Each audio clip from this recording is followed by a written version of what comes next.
itu minggu lalu Pak Dodi ada menjumpai saya ketika saya di Bali. Karena menurut Pak Dodi penting dan saya pun keluar kota terus, akhirnya ketika saya di Bali saya suruh nyusul. Nah, disitulah Pak Dodi curhat, menyampaikan beberapa diskusi kepada saya pada saat buka puasa pada saat itu. Ya, saya sampaikan kepada Pak Dodi setelah putusan itu, ya diskusi keluarga, musyawarah dulu, dua belah keluarga, yaitu keluarga Pak Dodi dan keluarga almarhum istrinya, tentunya seperti itu. Terus diskusi dengan lawyer yang akan menjadi pemegang kuasa untuk melakukan banding. Nah, pada saat saya setelah pulang dari Aceh, karena pada saat itu dari Bali terus ke Aceh, dari Aceh ternyata sudah mendaftarkan banding, kalau nggak salah sekitar tanggal 25 kemarin April sudah memasukkan pernyataan banding terhadap putusan Hakim Pengadilan Agama Jakarta Barat. Sepertinya karena namanya banding pasti tidak puas dengan putusan hakim, melihat pertimbangan-pertimbangannya mungkin tidak normatif, hanya memandang aspek sosiologis. Tentu dianggap hakim sedikit keliru dalam menjatuhkan putusan itu. Ya, masing-masing orang punya dasar untuk menyampaikan apapun yang menjadi pendapat hukumnya. Tentu yang menjadi putusan terakhir sebagai ingkrahnya ya pengadilan tertinggi nantinya. Apakah di tingkat banding ini nanti masih ada lanjutan lagi ke kasasi atau ke PK, itu di luar sepengetahuan saya. Yang jelas hari ini masih dalam taraf ingin banding dan sudah mendaftarkan. Mungkin setelah Lebaran Idul Fitri memasukkan, yaitu diskusi lawyernya saya kurang begitu paham, karena pada saat itu tidak terlalu panjang ngobrol dengan saya. Yang saya sampaikan adalah sampaikan hal yang normatif dan logis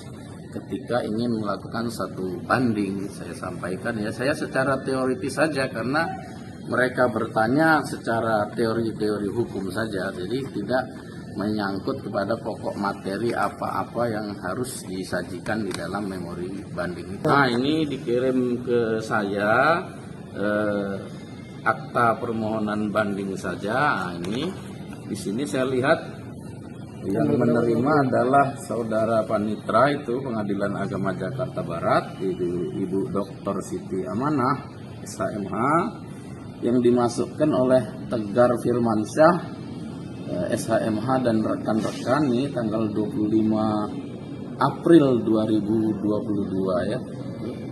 Sudah jelas. Jadi tinggal menunggu memasukkan memori bandingnya, karena masih ada waktu supaya tidak terburu-buru berdiskusi dan bermusyawarah ya.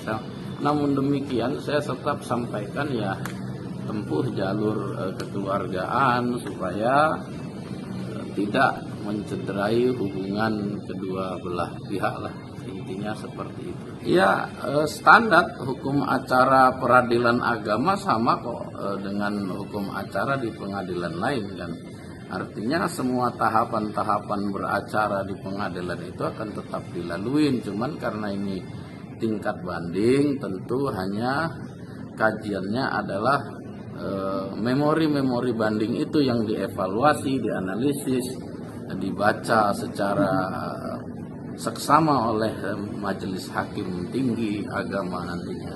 Ya, bisa 2 bulan, bisa 3 bulan, bisa 4 bulan, tergantung gimana tingkat kerumitan permasalahannya. Tapi kalau sudah jelas ya mungkin dalam waktu yang singkat, karena apapun persoalan menjadi titiknya adalah masyarakat perlu kepastian hukum.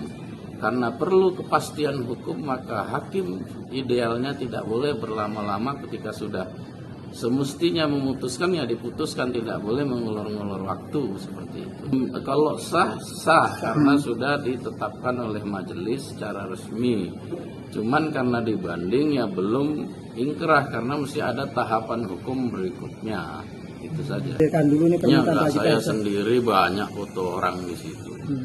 Ya itu silakan saja, kan rekaman video acara itu ada dan tidak dipotong-potong. Kalau penasaran suruh tonton ulang sekian jam durasi dari awal sampai akhir, dokumentasinya ada di slide layar itu, wajah-wajah siapa saja ada. Kenapa menduga-duga anaknya tidak ada, ini tidak ada? Dilihat dulu, jangan sepenggal-sepenggal melihat berita, dengar sana sini terus mengambil satu kesimpulan.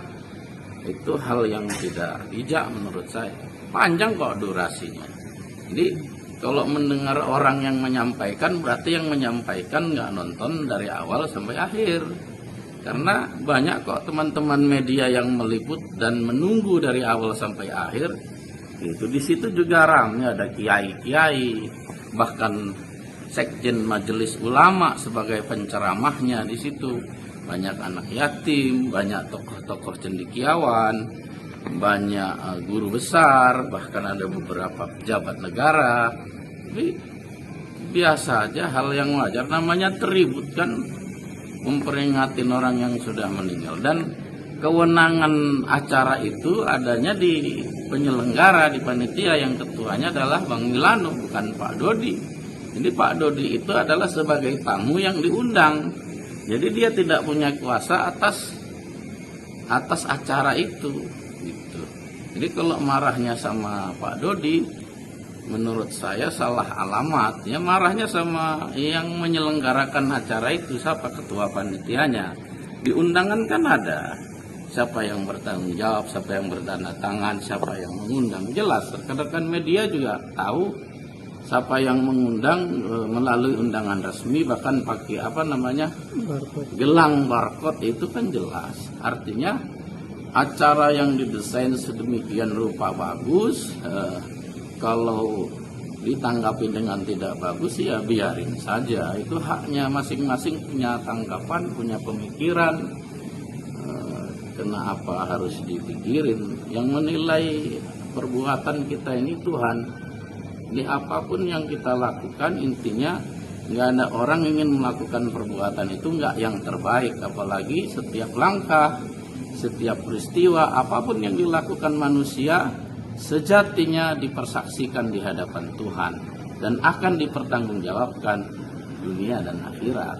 Oh, itu kwitansi ini tadi pendaftaran itu kan ada administratif, ada pembayaran resmi yang di pengadilan, itu saja sih, nggak ada kwitansi lain-lain.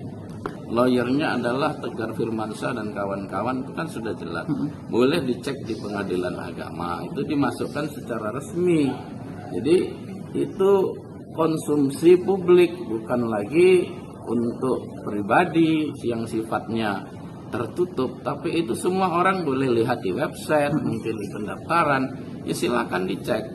Tapi itu hak hukum seorang Dodi Sudrajat untuk mencari keadilan atas dasar pemikirannya, atas dasar rembukan keluarga, rembukan dengan para lawyernya, sehingga menjatuhkan satu keputusan tekad bulat untuk banding. Itu telah melalui proses tahapan itu berdasarkan saran saya ketika ditemui di Bali. Itu ya, saya hanya menyarankan jangan mengambil tindakan sendiri, berdiskusi itu lebih baik, bermusyawarah itu lebih baik. Karena apa? Satu orang berpikir, orang pintar berpikir dengan rame-rame orang berpikir, itu tentu akan jauh hasilnya, dan itu harus dilakukan. Dan sepertinya Pak Dodi juga sudah berdiskusi dengan beberapa keluarga besar, baik keluarga besarnya ataupun keluarga besar almarhum istrinya, dan lawyer-lawyernya juga berkumpul berdiskusi tentang persoalan itu. Jadi menyatakan banding itu telah dipikirkan secara matang oleh Pak Dodi dengan segala akibat hukum dan segala konsekuensinya pasti dia sudah siap.